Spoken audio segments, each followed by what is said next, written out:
Some mysteries don't fade with time. They only sharpen. Because the more we learn and the more impossible the truth becomes. Picture this, a perfectly good ship, floating alone on the endless Atlantic. No battle, no storm, no distress signal, and not a single living soul aboard. What happened inside those wooden walls was never written down. No one survived to explain the silence. For over 150 years, this story has haunted oceans, sailors, historians, and anyone who ever stared at the horizon and wondered what waits beyond it. Tonight, we reopen the file of the Mary Celeste, the ghost ship that returned home without her people, and we ask the questions no one has ever answered. Captain Benjamin Spooner Briggs wasn't some reckless sailor chasing the sea for adventure. He was experienced, respected, and steady. This voyage wasn't a gamble. It was supposed to be routine business. A cargo run, a profitable one, and safe enough that he brought his wife Sarah and their 2-year-old daughter Sophia along with him. Imagine that confidence. A captain taking his family on board isn't just a sign of comfort, it's a message. Nothing will go wrong. The Mary Celeste left New York Harbor carrying 1,701 barrels of industrial alcohol, bound for Genoa, Italy. A valuable cargo, but nothing out of the ordinary. They weren't transporting gold. They weren't transporting secrets. They weren't sailing into a war zone.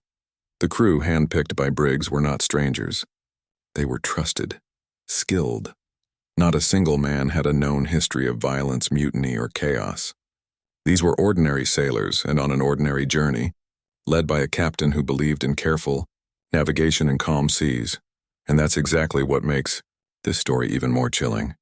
Because if this were a reckless crew, if this were a desperate captain, if this were a dangerous route, we could point to the obvious.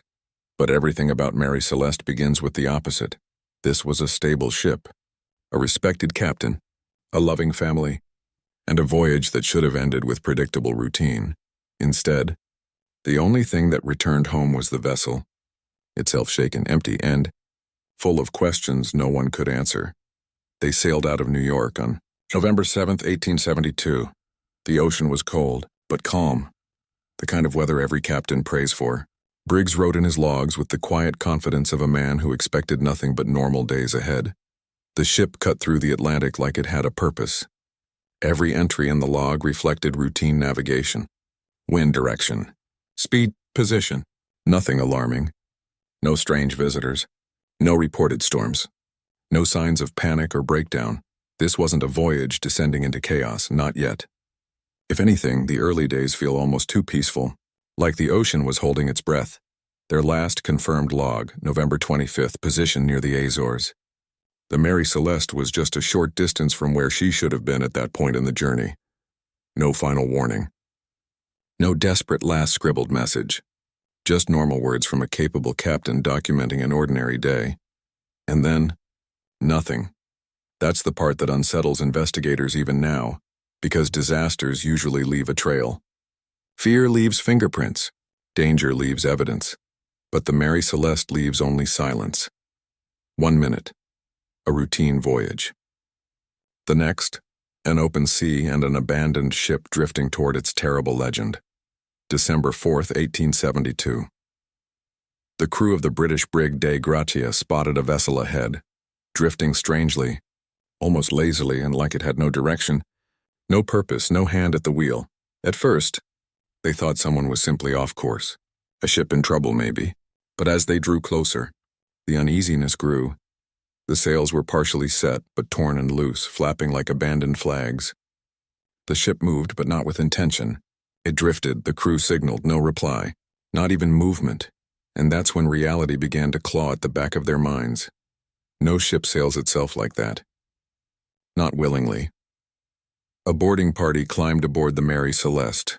Imagine the sound of their boots hitting that silent deck, the echo of footsteps where human life should have been.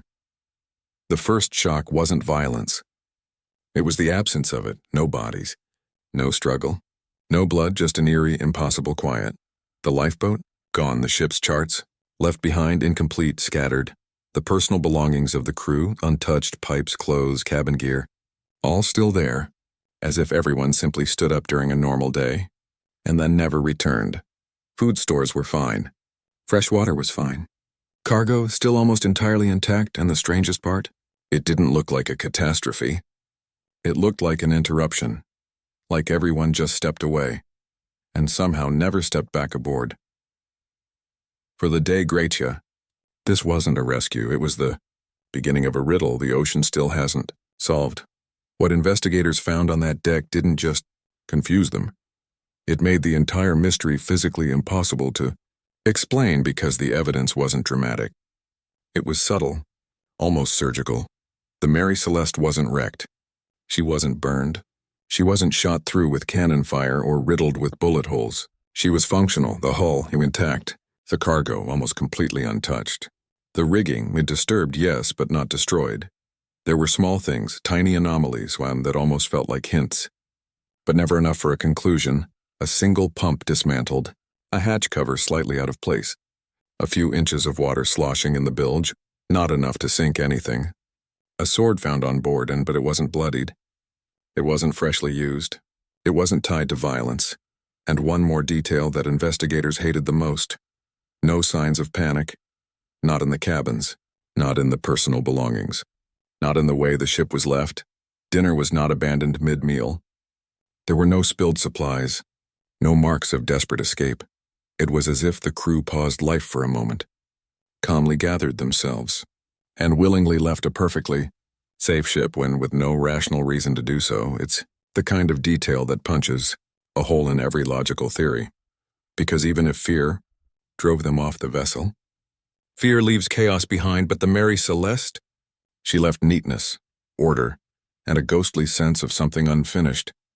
The cargo on board was valuable. Industrial alcohol. Not drinking liquor. Not smuggled treasure. Not some forbidden substance that would get men killed for possessing it. Just commercial alcohol, meant for factories. A normal, profitable shipment. A few barrels had leaked but not exploded. Not burst into fire. Not created a deadly situation still. That tiny detail was enough to plant the first seeds of speculation. People wondered, did the crew fear fumes? Did they think the cargo was about to ignite? Did they lower the lifeboat in a moment of caution, and then disaster struck before they could return? But if that were true, why didn't they come back when nothing burned? Then came the simpler theories, the kind people want to believe because they feel reasonable. A sudden storm, a rogue wave, a waterspout ripping across the ocean. But there was no storm recorded in that region on that date. So investigators dug deeper, and the theories got darker. Pirates. But nothing was stolen. Not cargo. Not valuables. Not personal items. Mutiny. But the captain trusted his men, and there was no sign of struggle. Everything pointed in one direction, and it was the most frustrating one. There was no clear motive. No clear enemy. No clear moment where logic breaks, just a ship worth money, left floating in perfect condition with no one on it, which meant whatever happened in a way the world had not seen before or since. When logic fails, the imagination fills the gaps, and with the Mary Celeste, those gaps became oceans of speculation. Some believed Captain Briggs staged an elaborate scam, that maybe he planned to abandon the ship and collect insurance money.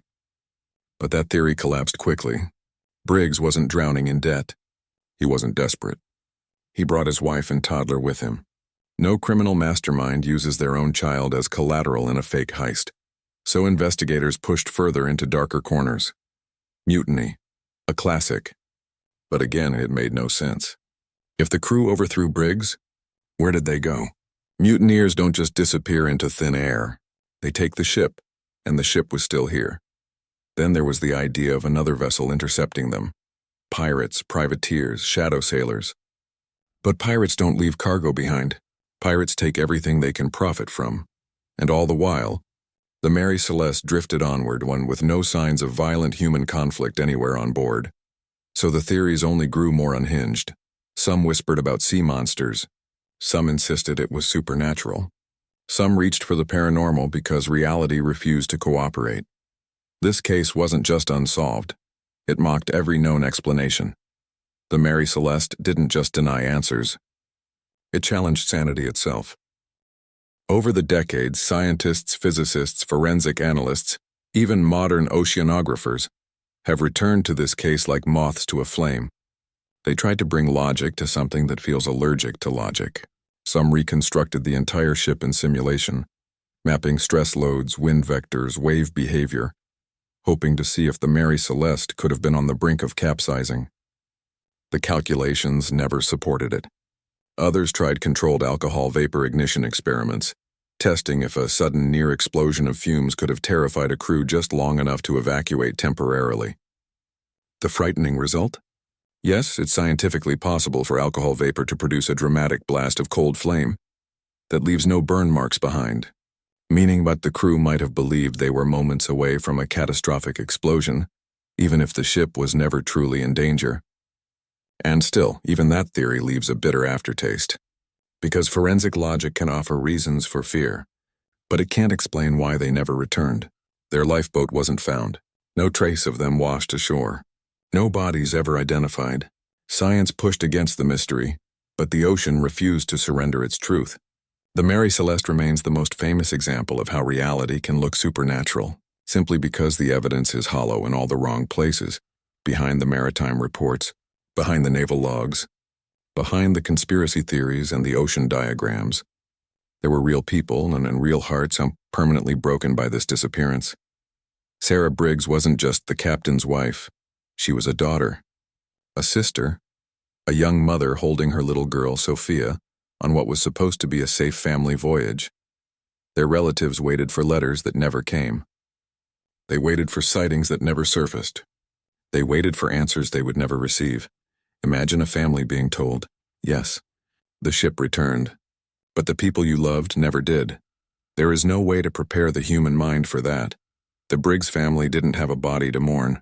There was no grave to visit, no final moment to hold on to, just silence. And the silence became its own torment. The crew's families suffered the same hollow limbo, the kind where grief never finishes, forming because you can't accept what you can't prove. The ocean swallowed these people without leaving a memory behind and across generations. Each surviving descendant has lived with a question stamped into their bloodline. What really happened out there? The Mary Celeste wasn't just a mystery of navigation, it was a theft, not of cargo, but of closure. As the years passed, the Mary Celeste didn't fade into some dusty maritime footnote. She became the ghost every storyteller returned to, the whisper every sailor carried forward, the case that kept clawing its way back into the public imagination. Books were written. Films were inspired. Novelists, including Arthur Conan Doyle, used this mystery as fertile soil for fiction that blurred truth and legend. The world never let this story go, because it never resolved itself. Some ships sink and become tragedies. Some vanish and become rumors, but the Mary Celeste? She returned, intact, without the people who should have been breathing, laughing, arguing, sleeping inside her. That single contradiction has kept her immortal.